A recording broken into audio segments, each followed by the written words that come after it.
So hello everyone.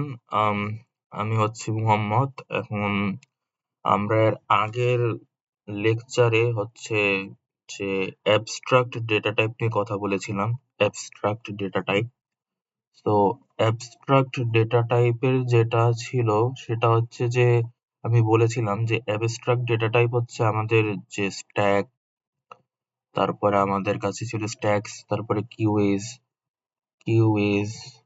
তারপরে আম এছাড়া স্ট্যাকস, কিউইজ, linked lists এগুলো হচ্ছে আমাদের এগুলা কি বা কেমন কিভাবে এগুলা মানে কাজ করে সবই আলোচনা হবে পরে। আপাতত নামগুলা এগুলো একেকটা হচ্ছে ডেটা স্ট্রাকচার। মানে এগুলোর নামগুলো আপাতত একটু মানে বুঝে রাখি। মানে একটু শুনে রাখি। তো এগুলো হচ্ছে data structure, DS, data structure combined with some operations. মানে এগুলা ডেটা স্ট্রাকচার। আমরা ডেটাকে বিভিন্নভাবে সাজাতে পারি, বিভিন্নভাবে অর্গানাইজ করতে পারি ডেটাকে। সো এগুলো হচ্ছে ওই অর্গানাইজ করার বিভিন্ন ওয়ে, মানে স্টোর করার ডেটাকে, তারপরে এফিশিয়েন্টলি ইউজ করার অনেক ওয়ে। এখন এই ডেটা স্ট্রাকচার গুলো কিছু অপারেশনস এর সাথে এগুলো কম্বাইন্ড, মানে এগুলোর প্রত্যেকটারই কিছু অপারেশন আছে। স্ট্যাকের কিছু অপারেশন আছে, কুইজ এর কিছু অপারেশন আছে। সেই দুটো কম্বাইন্ড হয় এবং এই জিনিসটাকেই বলা হয় abstract data type. Abstract data type এটার যে ইমপ্লিমেন্টেশনটা, অপারেশন গুলো কিভাবে কাজ করবে, ইমপ্লিমেন্টেশনটা কিন্তু নাই। ইমপ্লিমেন্টেশনটা দেওয়া নাই। এটা আমাদেরকে ইমপ্লিমেন্টেশন করতে হবে। ইমপ্লিমেন্টেশনটা আমাদের করতে হবে। তো এইটা হচ্ছে গিয়ে মেইন কথা অ্যাবস্ট্রাক্ট ডেটা টাইপের। It's just a concept or theory. Abstract মানে হচ্ছে কনসেপ্ট বা থিওরি, ইমপ্লিমেন্টেশন নাই এটার। আমাদেরই ইমপ্লিমেন্টেশনটা করতে হবে, মানে কোড করে বা আমাদের বিভিন্ন ওয়েতে আমরা কোড করে এটা ইউজ করতে পারি। অপারেশন যেমন মেথড যেরকম আমরা নিজেরা বানাই, সেরকম অ্যাড মেথড, সাবট্রাক্ট মেথড কি করে, যোগ করে বিয়োগ করে, এগুলো আমরা লিখি। এগুলো কিন্তু থাকে না লেখা, মানে আমার যেটা করি। তো এখানে এরকমই এটাও ইমপ্লিমেন্টেশন। আমরা জানি এই অপারেশনটা আছে যে স্ট্যাকের মধ্যে এরকম একটা অপারেশন আছে পপ। কিন্তু এই অপারেশনটার ইমপ্লিমেন্টেশন আমাদের জানা নেই। মানে এটা আমরা কাজ কি করে এটা জানি। তো কিভাবে করাবো, কিভাবে কাজটা হবে সেটা আমাদের কোথাও বলা নাই। তো আমাদের নিজেদের লিখে ওটা করতে হবে, জাস্ট এটা। তো এটা আপাতত বুঝলাম আশা করি। এখন আমরা আসি অ্যালগরিদম নিয়ে, যে অ্যালগরিদম বিষয়টা। অ্যাবস্ট্রাক্ট ডেটা টাইপটা ইম্পর্টেন্ট আছে, সেজন্য ওটা একটু রিক্যাপ করে দিলাম। সো অ্যালগরিদম বিষয়টা হচ্ছে যে আমরা যখন একটা কোড করি, ধরা যাক আমাদেরকে কেউ বলল যে গিভ গিভ মি 2 নাম্বার। এমন একটা কোড লিখতে বলল যেখানে দুটো নাম্বার আমাদের দুটো নাম্বার আহ দিবে। মানে এমন একটা কোড লিখতে বলল যেখানে আমাকে দুটো নাম্বার দেওয়া হবে ইনপুট আকারে, আর তার যে যোগফলটা, অ্যাডিশনটা আমাদেরকে প্রিন্ট করতে হবে। মানে অ্যাডিশনটা প্রিন্ট করতে হবে। অ্যাডিশন করতে হবে। সোজা হিসাব অ্যাডিশন করতে হবে। এখন এই যে এই যে টাস্কটা আমাকে দেওয়া হলো, এটা আমাকে পারফর্ম করতে হবে এই টাস্কটা। এখন এই টাস্কটাকে যখন আমি পারফর্ম করব, কোডটা লেখার আগে যে সোর্স কোডটা আমরা কেন লিখি? যাতে আমরা আমাদের মেশিন যাতে ওই অনুযায়ী ইনস্ট্রাকশন পেয়ে কাজ করতে পারে। কিন্তু আমরা নিজেরা আগে একটা ব্লুপ্রিন্ট ক্রিয়েট করে ফেলি। আমরা নিজেরা একটা ব্লুপ্রিন্ট ক্রিয়েট করে ফেলি যে আমরা কিভাবে আমাদের এই টাস্কটা পারফর্ম করব বা কমপ্লিট করব, বা একটা গিভেন প্রবলেম কিভাবে সলভ করব, একটা ব্লুপ্রিন্ট আমরা তৈরি করে নিই। মানে আসল মানে কোডে আসার আগে আগে একটা খসড়া বা ড্রাফট করার মতো, মানে একটু ব্লুপ্রিন্ট করা, লজিক বিল্ড আপ যে আমি কি কি করব, কিভাবে করব। আর এভাবে আর একটা টাস্ক, একটা প্রবলেম তো অনেকভাবেই সলভ করা যায়। একটা টাস্ক বা একটা প্রবলেম অনেকভাবেই সলভ করা যায়। তো আমাদের বুঝতে হবে যে কোন ওয়েতে করলে আমাদের এই টাস্কটা মানে বেশি এফিশিয়েন্ট হবে করাটা, বা বেশি বেটার হবে। মানে বিষয়টা হচ্ছে একটু পরের ব্যাপার।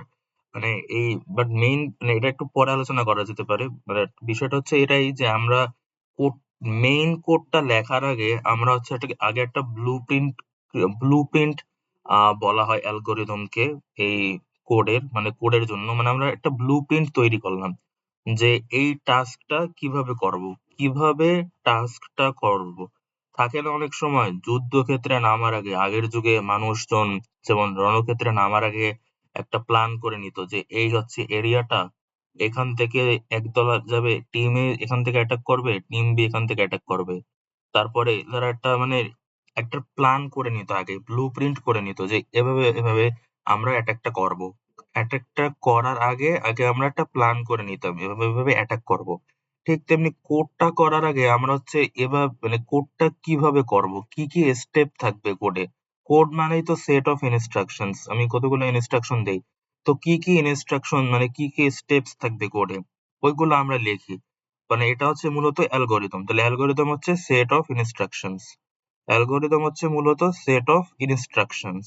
Set of instructions. Set of instructions. এখন অ্যালগরিদম এটা খুবই ইম্পর্টেন্ট এজন্য কারণ আমরা দেখা যেতে পারে ধরা যাক আমাদেরকে যদি বলা হয় যে give a integer number, int number, give a integer number and give a integer number and আচ্ছা এটার আগে আমি আরেকটু সহজভাবে বলি। মানে আরেকটু সহজভাবে বলি এভাবে কোডিং এর ভাষায় না, নরমাল অ্যালগরিদম কোডিং এ তো আছেই, অ্যালগরিদম কোডিং রিলেটেড। বাট অ্যালগরিদমটাকে যদি আমি নরমাল আমাদের যে ইউজুয়াল যে লাইফ, নরমাল লাইফ একদম ইজি ওয়েতে যদি বুঝাই, তাহলে অ্যালগরিদম হচ্ছে set of instructions. Set of instructions. Set of instructions. আর সেটা হচ্ছে unambiguous instructions. set of unambiguous set of unambiguous instructions. Set of unambiguous instructions to perform a task. To perform a task. To perform a task or solve a problem. Or solve a problem. To perform a task or solve a problem. Unambiguous instructions মানে কি? মানে এমন একটা step ধরা যাক step number 4 এ এমন কোনো instruction আমি দিতে পারবো না যেটা আনএম্বিগুয়াস। মানে এই এই স্টেপের যে কাজটা এটা আমার কাছে ক্লিয়ার না। এই কাজটার দুটো মিনিং হতে পারে। একটা এ একটা বি, দুটো মিনিং হতে পারে। তো এরকম আমি ইনস্ট্রাকশন দিতে পারবো না আনএম্বিগুয়াস। তো আমাকে একদম ক্লিয়ারলি প্রিসাইজলি ইনস্ট্রাকশন গুলো দিতে হবে। ক্লিয়ারলি প্রিসাইজলি প্রত্যেকটা ইনস্ট্রাকশন দিতে হবে to perform A task or solve a problem. এটা হচ্ছে অ্যালগরিদমের মানে ডেফিনেশন। তো যদি আমাকে বলা হয় প্রিপেয়ার টি, আমাকে যদি প্রিপেয়ার করতে বলা হয় প্রিপেয়ার টি। এখন প্রিপেয়ার যে করি আমরা টি, এটা ওই যে থাকে না রেসিপি বুক, রেসিপি বুকে আমাদের কি করে? রেসিপি বুকে হচ্ছে আমাদেরকে কিভাবে আমরা চা বানাবো সেটার প্রসেসটা লেখা থাকে। কিভাবে? কিছু সেট অফ ইনস্ট্রাকশনস থাকে। ওই সেট অফ ইনস্ট্রাকশনস গুলো আমাদেরকে স্টেপ বাই স্টেপ করতে হয়। তাহলে আমরা চা বানাতে পারি। তো প্রসেসটা কিরকম? প্রথমে হচ্ছে বয়েল ওয়াটার, বয়েল ওয়াটার, এটা হচ্ছে ফার্স্ট স্টেপ। সেকেন্ডটা হচ্ছে after the water is boiled, after water boils, after water is boiled, after water is boiled, put some tea, চা পাতা দিব, put some tea। এটা হচ্ছে একদম বেসিক একটা চা কিভাবে বানাবো সেটার জন্য প্রসেসটা, মানে কতগুলা ইনস্ট্রাকশন। এটা হচ্ছে স্টেপ, এটা হচ্ছে স্টেপ 1, এটা স্টেপ 2, তারপরে স্টেপ 3 ও থাকবে এখানে। স্টেপ 3 হচ্ছে আমাদের put some tea when when um uh tea is tea is done, put it put it into put it into a cup, put it into a cup, put it into a cup. তারপরে step 4 কি হবে? Step 4 হবে, এখন do you prefer do you prefer sugar? এখন এখানে prefer করতে এখানে একটা কোয়েশ্চেন করা হইলো যে আমি কি সুগার প্রিফার করি কিনা। যদি এর অ্যান্সার দুটো হবে অবশ্যই, একটা হবে ইয়েস, একটা হবে নো। তাহলে যদি ইয়েস হয়, যদি ইয়েস হয় তাহলে give one spoon, one spoon of sugar, give one spoon of sugar. আর যদি অ্যান্সারটা হয় নো, মানে না আমি প্রিফার করি না, তাহলে গো টু স্টেপ 5। স্টেপ 5টা কি? স্টেপ 5টা হচ্ছে আমার স্টিয়ার, ড্রিঙ্ক অ্যান্ড এনজয়। মানে চা তো বানানো শেষ, কাপে ঢালাও শেষ, এখন খালি নাড়বো চাটা, ড্রিঙ্ক করবো আর এনজয় করবো, এটাই। এখন এখানে দেখো প্রত্যেকটা স্টেপ কিন্তু একটা ক্লিয়ার প্রিসাইজ আমাকে ইনস্ট্রাকশন দিচ্ছে, কোনোটাই কোনো অ্যাম্বিগুইটি নাই, মানে দ্বিধাদ্বন্দ্ব নাই যে পানি বয়েল করতে বললো, এখন এখানে মানে কোনো এমন কোনো দ্বিধাদ্বন্দ্ব তো নাই, মানে এটা তো বুঝে যাচ্ছে আমাকে আমাকে কি করতে হবে, এটা কিন্তু ক্লিয়ারলি বলা আছে, এমন না যেটা মানে ক্লিয়ারলি বলা হচ্ছে না। এখানে যদি শুধু বলা হইতো বয়েল, শুধু যদি বলা হইতো বয়েল, আর কিছু বলা থাকতো না, তাহলে একটা ambiguity ক্রিয়েট হতো, কি বয়েল করব, কোয়েশ্চেন জাগতে পারতো। যদিও সবাই জানি কি বয়েল করা লাগবে, বাট এটা কিন্তু ক্লিয়ারলি বলা নাই, সেটা একটা আনএম্বিগুয়াস হয়ে যেত, বাট এখানে ক্লিয়ারলি বলা ওয়াটার। সো এখানে বিষয়টা হচ্ছে যে আমাদেরকে প্রত্যেকটা স্টেপ ক্লিয়ারলি বলে দিতে হবে। আহ, এবং এই স্টেপ গুলা, সেট অফ ইনস্ট্রাকশনস, এগুলা সবগুলো আনএম্বিগুয়াস, মানে প্রিসাইজ এবং ক্লিয়ার। এই এই যে এই যে কতগুলা স্টেপ, এই এই পুরো জিনিসটা, এটাকে আমরা কি বলি, রেসিপি বলি না? সো এই রেসিপি বা এই জিনিসটাই হচ্ছে কি আমাদের অ্যালগোরিদম, যদি সোজা ভাষায় বলি এটাই হচ্ছে আমাদের অ্যালগোরিদম। এখন আমরা যদি অ্যালগোরিদমের যে বিষয়টা, এটা তো বুঝলাম। এবার আমরা একটু বইয়ে আসি, এখানে বইয়ে দেখা যাক, বইয়েও কিন্তু এই সেম টাইপেরই একটা দেওয়া আছে, মানে সেম কথাবার্তাই।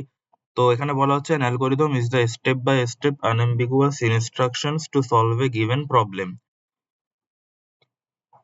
এখানে আরো কিছু কথাবার্তা বলা আছে, সেটা হচ্ছে যে in the traditional study of algorithms there are two main criteria for judging the merits of algorithms. একটা অ্যালগোরিদমের মেরিট কে, মানে অ্যালগোরিদমটা কতটা ভালো, সেটা জাজ করার কিছু দুইটা মেইন ক্রাইটেরিয়া ছিল।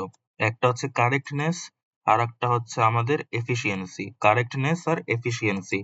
কারেক্টনেস হচ্ছে does the algorithm give solution to the problem in a finite number of steps.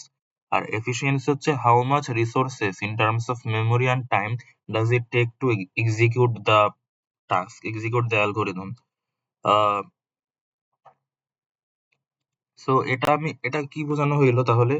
তো একটা অ্যালগোরিদমের যে মেরিট, এটা কেন বলছে অ্যালগোরিদমের মেরিট? কারণ আমি ধরা যাক একটা শহর, ধরা যাক একটা সিটি, বি একটা সিটি। এখন আমি থেকে বি তে যখন যাই, একটা শহর থেকে আরেকটা শহরে, আমি এই শহর থেকে এই শহরে কিভাবে যেতে পারি? বাসে যেতে পারি, কারে যেতে পারি, এরোপ্লেনে করেও যেতে পারি। এখন এগুলো হচ্ছে একেকটা মোড অফ ট্রান্সপোর্টেশন। এখন থেকে বি তে যাওয়ার জন্য আমি যে বাস, কার বা এরোপ্লেন, ৩ টা যেকোনোটা ইউজ করতে পারি। এখন কোনটা ইউজ করাটা বেশি কারেক্ট হবে, বেশি এফিশিয়েন্ট হবে? তো এটা, এই যে আমরা এই প্রসেসটা, মানে এখানে এটা বেসিক্যালি কি বোঝায়, যে আমাদের ওয়ে থেকে বি তে যাওয়ার, থেকে বি তে যাওয়ার ওয়ে আছে ৩ টা। থেকে বি তে যাওয়ার ওয়ে আছে ৩ টা। কোন ওয়েটা সবচেয়ে বেটার? কোন ওয়েটা কোন ওয়েটা হচ্ছে বেটার? কোন ওয়েটা হচ্ছে বেস্ট? এটা। একটা অ্যালগরিদম এর ক্ষেত্রে আমি হয়তোবা আমাকে কিছু, ধরা যাক আমাকে n একটা নাম্বার ইনপুট দেওয়া হলো, n একটা ইন্টিজার নাম্বার ইনপুট দেওয়া হলো, সেটা যে কোনো কিছু হতে পারে, 5 ধরা যাক। এখন এই ইনপুট এটা দিল, এখন আমাকে বলা হলো n পর্যন্ত যতগুলো ন্যাচারাল নাম্বার আছে তাদের যোগফল বের করো। এখন এই কাজটা করা যায় কিন্তু অনেক ভাবে। এখন ধরা যাক একজন, যার নাম যে হলো এ, সে হচ্ছে চিন্তা করলো যে আমি n ইনপুট আকারে নিলাম, এবার আমি কি করব? তাহলে একজন, মানে একজন বলল যে আমি আম, একজনের অ্যালগোরিদম হচ্ছে এরকম, মানে সে একটা ব্লু প্রিন্ট ক্রিয়েট করলো মনে মনে কোড করার আগে, যে এভাবে এভাবে করবো। কিভাবে করব? প্রথমে হচ্ছে n ইনপুট নিব, ঠিক আছে, n ইনপুট নিলাম, n ইনপুট নিব, আমি বাংলায় লিখতেছি, n ইনপুট নিব। তারপর দুয়ে হচ্ছে আমি আম, আহ, আম, ধরা যাক result, result result variable create করব, রেজাল্ট একটা ভ্যারিয়েবল নিব, রেজাল্ট ভ্যারিয়েবল নিব, রেজাল্ট নামে একটা ভ্যারিয়েবল নিব ইন্টিজার টাইপের। দেন আমি স্টেপ 3 তে কি করব? স্টেপ 3 তে result equal n into n plus 1 divided by 2, এই ফর্মুলা ইউজ করে আমরা হচ্ছে ওই ভ্যালুটা রেজাল্টে রাখবো। দেন স্টেপ 4 এ হচ্ছে রেজাল্টটাকে রিটার্ন করব, রিটার্ন রেজাল্ট, রিটার্ন করব রেজাল্টটাকে। তো আমরা জানি যে যদি মানে 5 পর্যন্ত ন্যাচারাল নাম্বার তাদের যোগফল মানে কি, 1 প্লাস 2 প্লাস 3 প্লাস 4 প্লাস 5, এদের যোগফল কি হবে? 5 ইন্টু 5 প্লাস 1 ডিভাইডেড বাই 2, তার মানে 15। 5 আর 4 9, 9 আর 3 12, 12 আর 2 14, 14 আর 1 15। তাহলে এটা হচ্ছে ফর্মুলা, ডিরেক্ট ফর্মুলা ইউজ, এভাবে করতে পারি। তাহলে একজনের অ্যালগোরিদম কি 4টা স্টেপেই কমপ্লিট হইলো। আর একজনের অ্যালগোরিদম ধরা যাক সে হচ্ছে বি, বি এর স্টেপ গুলো কি করলো? তারও ফার্স্ট স্টেপ এটাই, যে এন ইনপুট আকারে নিব, এন ইনপুট নিব, ঠিক আছে, এন ইনপুট নিলাম। তার স্টেপ 2 টা হচ্ছে যে আমি সাম আর রেজাল্ট নামে, না আমি হচ্ছে সাম নিব, একটা ভ্যারিয়েবল নিব সাম। এবার স্টেপ 3 তে আমি কি করলাম? সাম ইকুয়াল 0, 0 করব, ঠিক আছে, সাম ইকুয়াল 0 করলাম। তারপরে স্টেপ 4 এ কি করব? স্টেপ 4 এ গিয়ে হচ্ছে আমি i ইকুয়াল 0 নিব।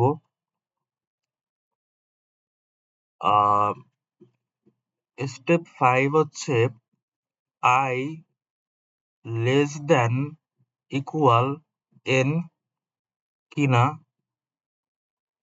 i less than equal n কিনা, তাহলে এটা চেক করব।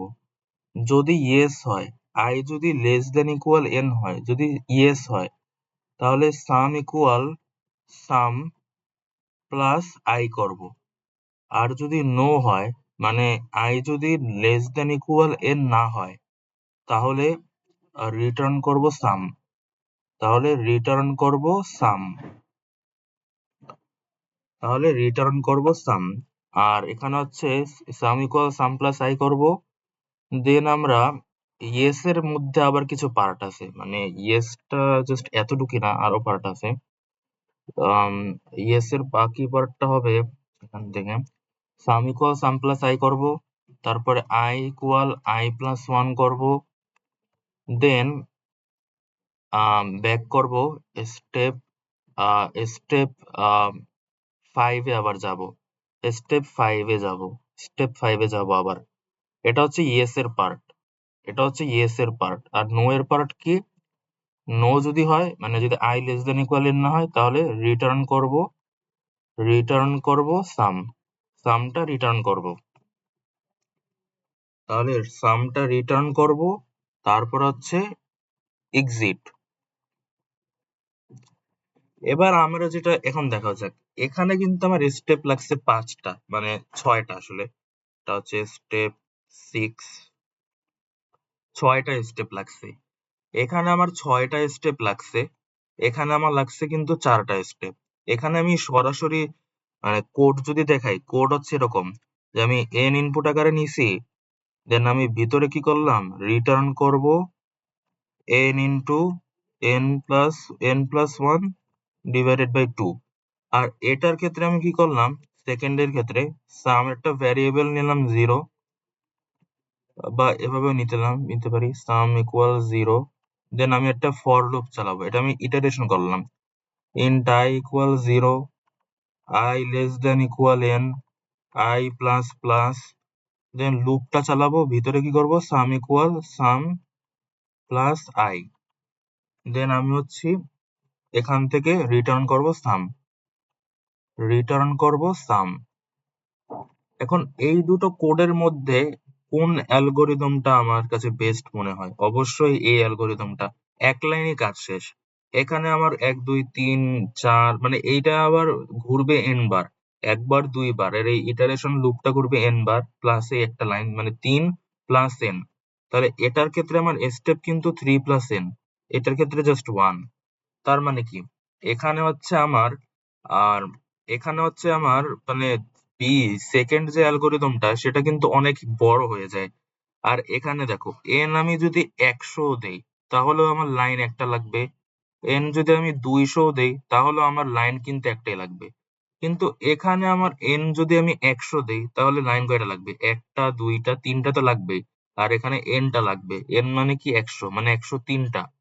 এখন আমি n যদি 200 দেই তাহলে আমার স্টেপ হয়ে যাবে 203টা, কারণ n মানে 200 বার ঘুরবে।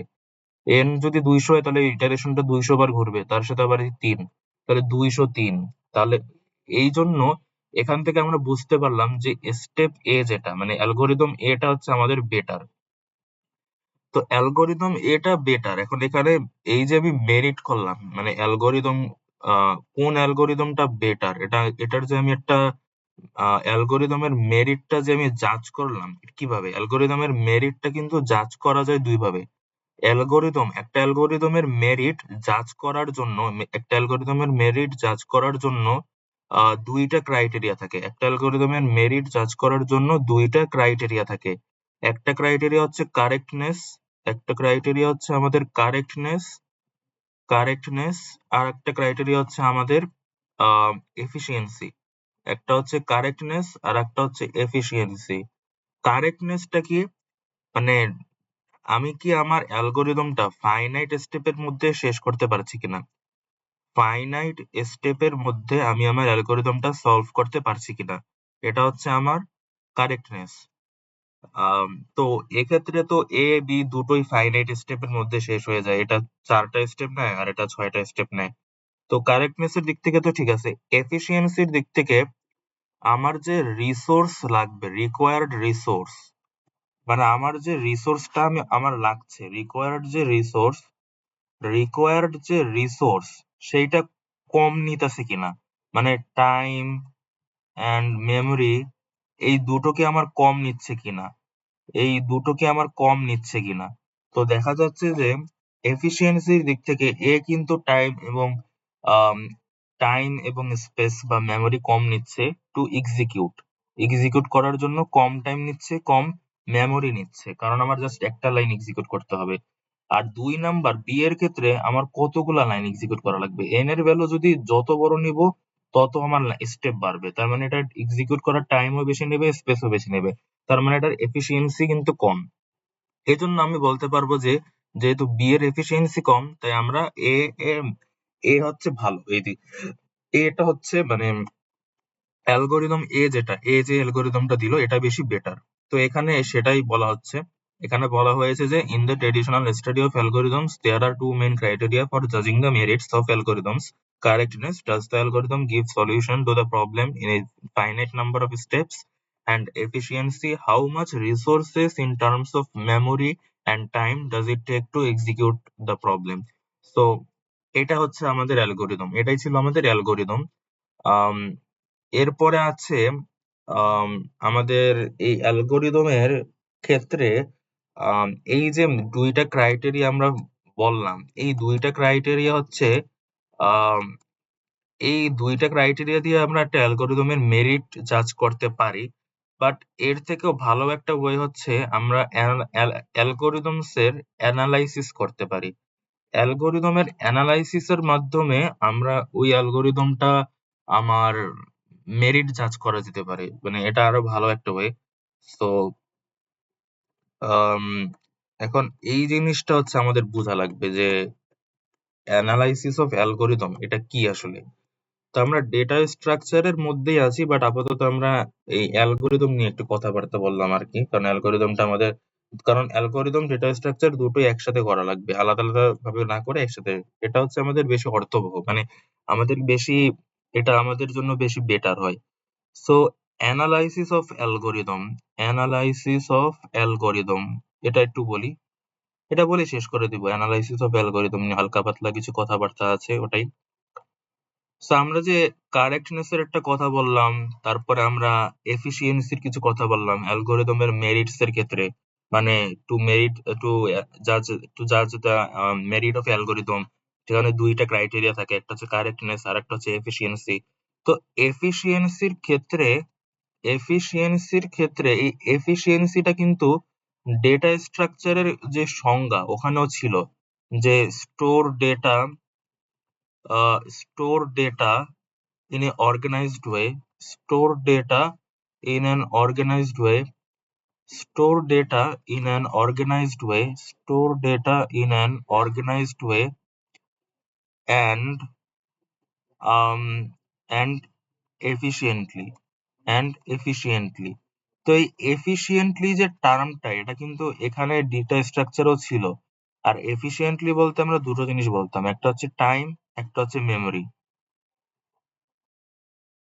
তো আমরা অ্যানালাইসিস অফ অ্যালগরিদমে কি করি? অ্যানালাইসিস অফ অ্যালগরিদমটা হচ্ছে এরকম যে আমাদের যে অ্যালগরিদমটা, সেটা একটা থাকে রান টাইম, অ্যালগরিদমের থাকে একটা থাকে রান টাইম, যেটা হচ্ছে আমাদের, আর একটা থাকে আমাদের মেমোরি।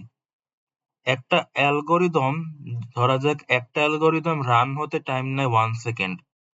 আর মানে একটা অ্যালগরিদম মানে কি, একই প্রবলেম বাট সলভ করার জন্য একাধিক অ্যালগরিদম থাকতে পারে। তাহলে একটা অ্যালগরিদম টাইম নেয় 1 সেকেন্ড, আর একটা নেয় 2 সেকেন্ড। তাহলে কোনটা বেটার? 1 সেকেন্ড যেটা, সেটা হচ্ছে রান টাইম। মানে এটা আমার কোডটা রান হতে, আমার তো অ্যালগরিদমটা ব্লু প্রিন্ট, দেন ওটাকে কোড আকারে ওইটা লিখে দেন রান করতে হয়। রান করার সময় যে রান টাইমটা নেয় সেটা হচ্ছে 1 সেকেন্ড। আর মেমোরি হচ্ছে ওই কোডটা রান করার জন্য কি হয়, ওই কোডের মধ্যে মানে অ্যালগরিদমটা যে ভ্যারিয়েবল গুলা নেয় বা যে ইনপুট গুলা নেয়, যে ইনপুটটা নেয়, ওই ইনপুট যে ভ্যালুটা, যেটা সে ইনপুট আকারে নেয়, সেটা তো তাকে প্রসেস করতে হয়। মানে তাকে যদি আমি a প্লাস b যোগ করতে বলি, তাহলে সে a ইনপুট আকারে নেয়, b ইনপুট আকারে নেয়, তারপর সে এই অপারেশনটা করে a এবং b এর মধ্যে। এই অপারেশনটাকে সে আবার প্রসেস করে, মানে প্রসেসিং করে বেসিক্যালি। তো a কে প্রসেস করে, b কে প্রসেস করে, এই অপারেশনটা যোগফলটাকে আবার প্রসেস করে। তো যত বেশি আমার স্টেপ হবে, তত বেশি আমার ওই কম্পিউটার বা মেশিনকে তত বেশি প্রসেসিং করতে হবে। তাহলে মেমোরি আমার বেশি লাগবে। তো যদি একটা অ্যালগরিদম মেমোরি নেয় 4 বাইট, ধরা যাক, জাস্ট বোঝার জন্য, আর একটা হচ্ছে 8 বাইট, আর একটা নেয় 8 বাইট, তাহলে কোনটা বেটার? যেটা কম মেমোরি নেয় সেটা বেটার, তাহলে 4 বাইটটা বেটার। তো এখানে অ্যালগরিদমের ক্ষেত্রে এই এফিসিয়েন্সির বিষয়টা, রান টাইম আর মেমোরি, এই দুটো বিষয় আমাদেরকে মানে খুবই ইম্পর্টেন্ট বোঝার জন্য যে একটা অ্যালগরিদম কতটা বেটার, মানে কতটা ভালোভাবে কাজ করতে পারে, বা একটা অ্যালগরিদম কতটা মানে আমাদের জন্য ভালো হবে আম, আমাদের প্রবলেমটা সলভ করার জন্য। তো রান টাইমের সাথে আমাদের যে টার্মটা চলে আসে সেটা হচ্ছে টাইম কমপ্লেক্সিটি। আর মেমোরির সাথে যেটা চলে আসে যে টার্মটা, সেটা হচ্ছে স্পেস কমপ্লেক্সিটি। একটা হচ্ছে টাইম কমপ্লেক্সিটি আর একটা হচ্ছে স্পেস কমপ্লেক্সিটি। আর একটা হচ্ছে স্পেস কমপ্লেক্সিটি। এই দুটো টার্ম চলে আসে। তা আমরা যদি এখানে আসি, তাহলে goal of the analysis of algorithms, এখানে কি লেখা?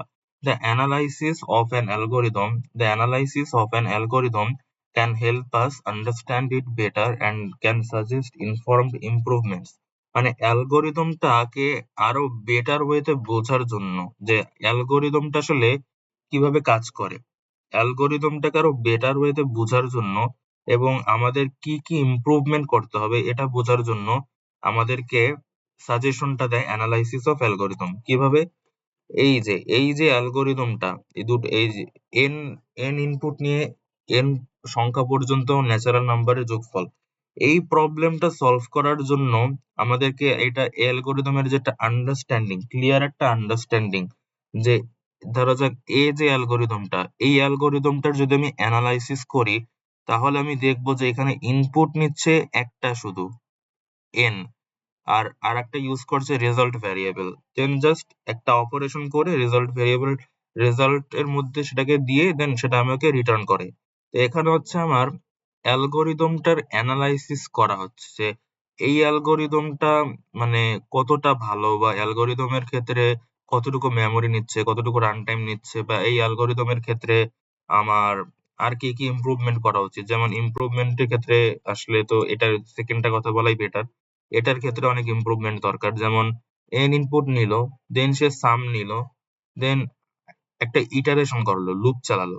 এখন এই লুপটা যে চালালো, এটা কিন্তু আমরা ইমপ্রুভ করতে পারি। তো বি এর বেটার বা ইমপ্রুভড ভার্সনটা হচ্ছে এ আসলে। তো আমরা চাইলে এক লাইনেই কাজটা করে ফেলতে পারি। এরকম বি এর মতো মানে ফর লুপ ইউজ না করলেও চলে। কারণ ফর লুপ ইউজ করলে প্রসেসটা আরো ইলংগেট হয়, লম্বা হয়। তার থেকে আমরা এক লাইনে সহজেই এই একটা স্টেপে আমরা আমাদের টাস্কটা পারফর্ম করতে পারি। এটা হচ্ছে অ্যানালাইসিস করার মাধ্যমে। আমরা যে অ্যানালাইসিস করলাম, অ্যানালাইসিস মানে কি? অ্যানালাইসিস মানে হচ্ছে আমরা বোঝার চেষ্টা করলাম যে আসলে কিভাবে কাজটা হচ্ছে, আর এভাবে করলে টাইম কেমন নেয়, স্পেস কেমন নেয়, বা কতটা এফিশিয়েন্ট বোঝার চেষ্টা করলাম। তো এখানে ওই জিনিসটা যে বুঝতে চেষ্টা করলাম, এটাই হচ্ছে আমাদের অ্যানালাইসিস অফ অ্যালগরিদম। মানে মানে ওটা নিয়ে বিশ্লেষণ করা, গবেষণা করা অ্যালগরিদম নিয়ে। অ্যালগরিদম হচ্ছে আমাদের এটা করার মাধ্যমে আমরা হচ্ছে আরো বেটার ওয়েতে বুঝতে পারবো কোডটা কি। মানে এটার the main and important role of analysis of algorithm is to predict the performance of different algorithm in order to guide design decisions. তার মানে আমরা প্রেডিক্ট করব পারফরমেন্সটা কেমন হবে বিভিন্ন অ্যালগোরিদমের, in order to guide design decisions। তার মানে আমাদের সেম প্রবলেম, n ইনপুট নিয়ে n সংখ্যক ন্যাচারাল নাম্বারের যোগফল, এটা আমরা কিন্তু দুই ভাবেই করতে পারি। এখন আমরা প্রেডিক্ট করব যে কোনটার পারফরমেন্স বেটার দিবে, কোনটার পারফরমেন্স বেটার দিবে মানে টাইম কম নিবে, মেমোরি কম নিবে, ওটা পারফরমেন্স বেশি ভালো হবে। আম, তো এটার ওই পারফরমেন্সটা প্রেডিক্ট করে হচ্ছে এটা অ্যানালাইসিস অফ অ্যালগরিদমের কাজ। তাহলে আমরা কিন্তু কোড করে রান করব তার আগেই কিন্তু আমরা বুঝে ফেলতেছি যে কোনটার টাইম কম নিবে, কোনটা স্পেস কম নিবে। তো এখান থেকে আমরা হচ্ছে ডিজাইন করাটা সোজা হয়ে গেল। মানে ডিজাইন মানে কোড করাটা। Design decisions.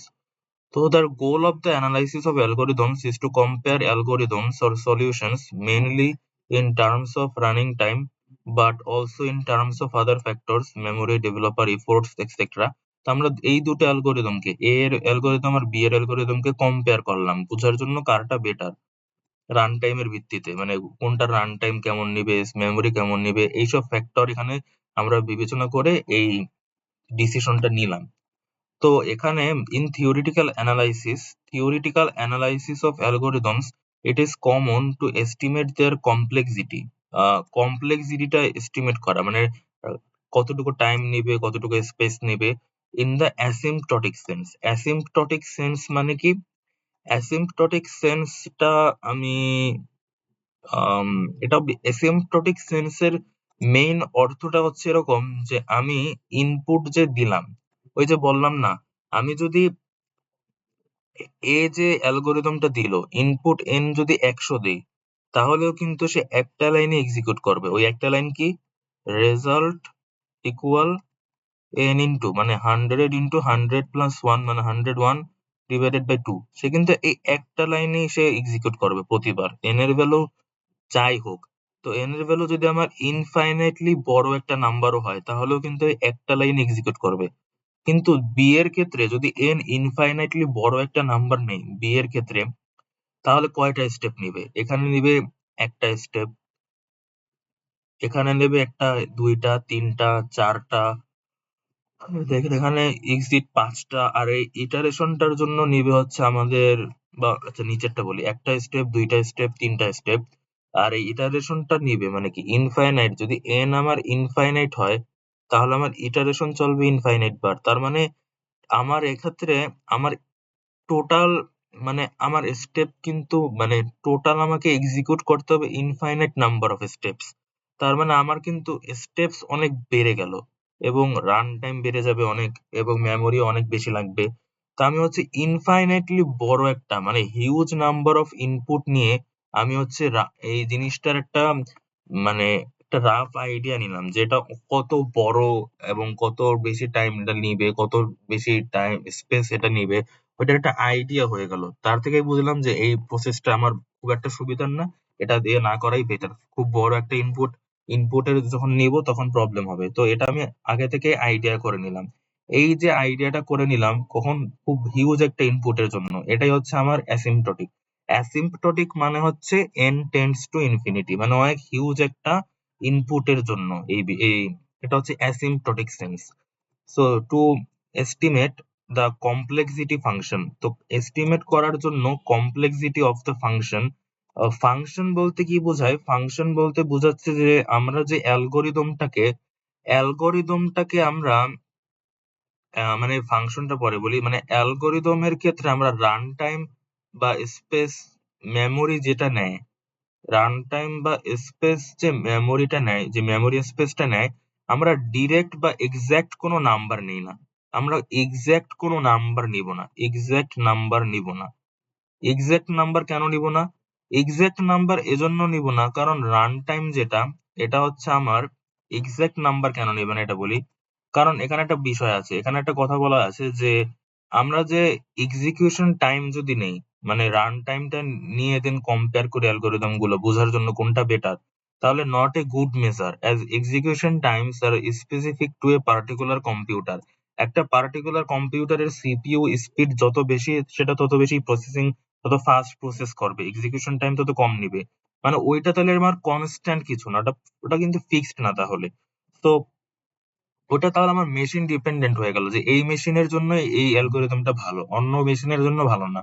তো এটা আমাদের একটা ওই অতটা ভালো না কম্পেয়ার করার জন্য এই এক্সিকিউশন টাইম। তারপরে নাম্বার অফ স্টেটমেন্টস এক্সিকিউটেড, মানে মেমোরি স্পেস, যেটা যত বেশি স্টেপ তত বেশি memory. Not a good measure since the number of statements ভ্যারাইজ with the programming language as well as the style of the individual programmer.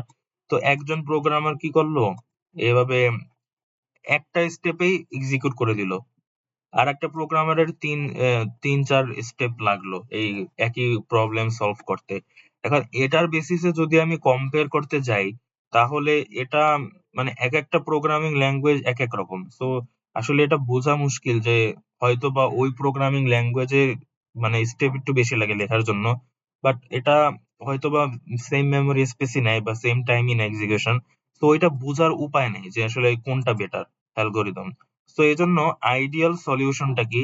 Ideal সলিউশনটা হচ্ছে let us assume that we express the running time of a given algorithm. এই যে অ্যালগরিদমটা run করতে, execute করতে যে টাইমটা নেয়, এই ১ সেকেন্ড বলছিলাম যেখানে, এই যে ১ সেকেন্ড এখানে বলছিলাম যে এ যে অ্যালগরিদমটা দিল, কই গেল? এই যে এ যে অ্যালগরিদমটা দিল সেটা রান করতে টাইম লাগে ধরা যাক ১ সেকেন্ড। বি যে অ্যালগরিদমটা দিল সেটা রান করতে টাইম লাগে ২ সেকেন্ড। তো এই যে টাইমটা, রানিং টাইমটা, এটার আমি একটা ফাংশন, একটা এক্সপ্রেশন নিব, running time of a given algorithm as a function of input size n, input size n এর ভিত্তিতে। তার মানে কি? মানে আমি ওই অ্যালগরিদমটাকে এফ অফ এন এভাবে লিখলাম, যেটা সমান হবে আমার running time. F of N সমান হবে আমার রানিং টাইম। তার মানে রানিং টাইমটাকে আমি হচ্ছে ইনপুট সাইজের একটা ফাংশন বানিয়ে দিলাম। এটাতে কি হবে, আমি এখানে এন ইনপুট সাইজ থাকবে, এখানে থাকবে রানিং টাইম টি।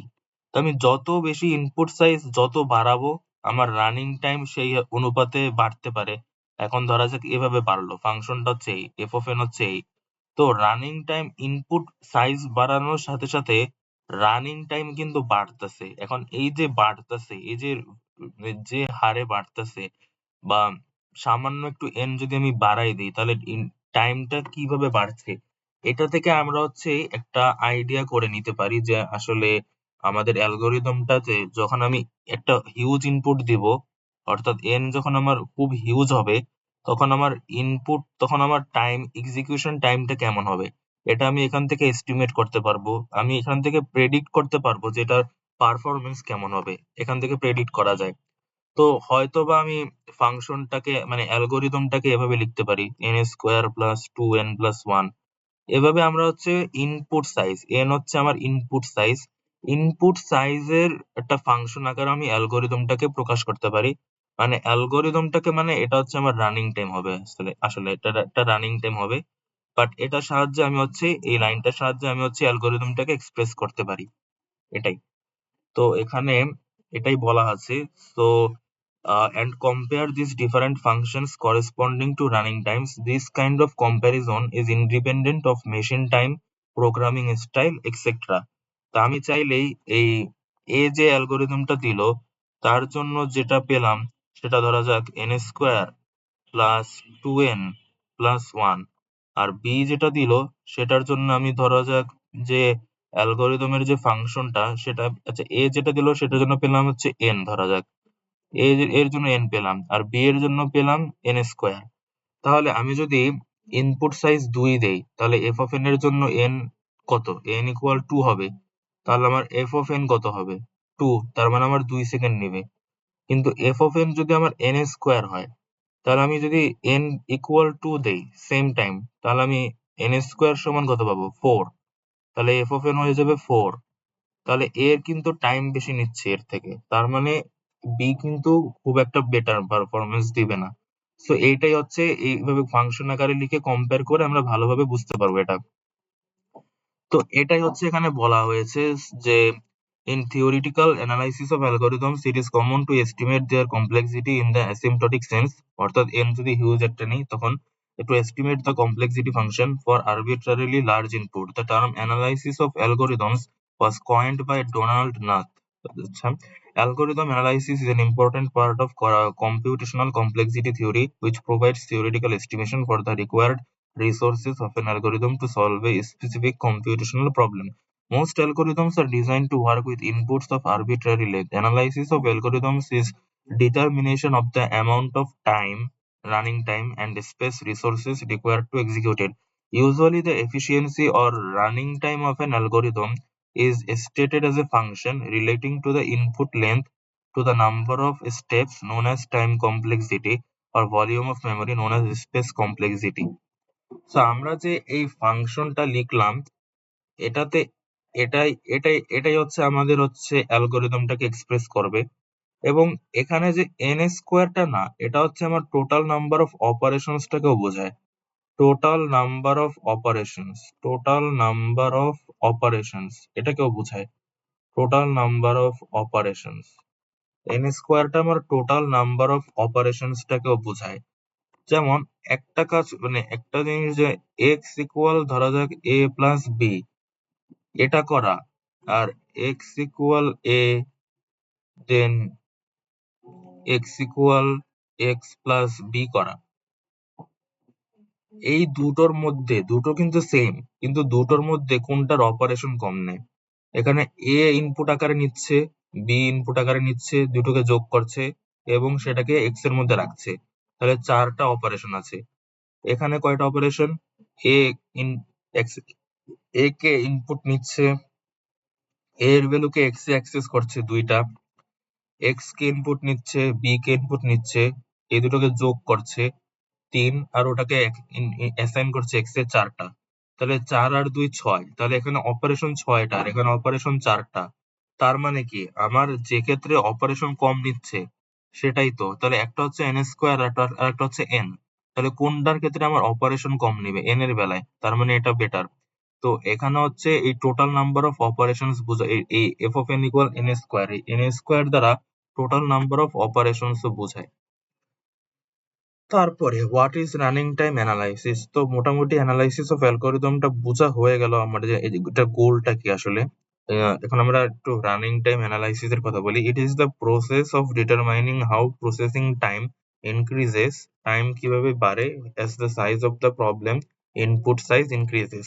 অর্থাৎ আমাদের input size যদি আমি বাড়াই, ইনপুট সাইজ বাড়ালে আমার যে রানিং টাইম বা প্রসেসিং টাইম সেটা কিভাবে বাড়ে, মানে কি হারে বাড়ে, সেটাই হচ্ছে আমার আম, মানে সেটাই আমরা এক্ষেত্রে দেখি অ্যানালাইসিস করার সময়।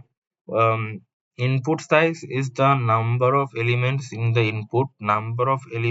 The input and depending on the problem type the input may be of different types. The following are the common types of inputs: size of an array, polynomial degree, number of elements in a matrix, number of bits in the binary representation of the input, or vertices and edges in a graph। তো এই বিষয়টা কি input size নিয়ে। আচ্ছা, input size নিয়ে আমরা যে input সাইজের কথাটা বললাম, মানে এন এর কথাটা, এই এনটা আসলে কি এটা নিয়ে আমি ডিটেইলে কথা বলবো না এর পরের লেকচারে। আপাতত থাকুক। অ্যানালাইসিস অফ অ্যালগরিদমটা মোটামুটি বুঝতে পারছি, ওটাই যথেষ্ট। দুটো টার্ম খুবই ইম্পর্টেন্ট অ্যালগরিদমের সাথে, মানে এটা এটা খুবই ইম্পর্টেন্ট। সেটা হচ্ছে টাইম কমপ্লেক্সিটি, একটা হচ্ছে টাইম কমপ্লেক্সিটি, আর একটা হচ্ছে space complexity. Space complexity, space complexity. আর আমরা এই যে রানিং টাইমটাকে আমরা ইনপুট সাইজের একটা ফাংশন আকারে লিখবো। ইনপুট সাইজ মানে এর এন এর একটা ফাংশন আকারে লিখবো। ফাংশনটা হচ্ছে f of n equal time t. এই তো আপাতত এতটুকু বুঝি, আর পরের ভিডিওতে হচ্ছে এটা নিয়ে আরো কথা হবে। তো আপাতত এ পর্যন্তই থাকুক। ওকে।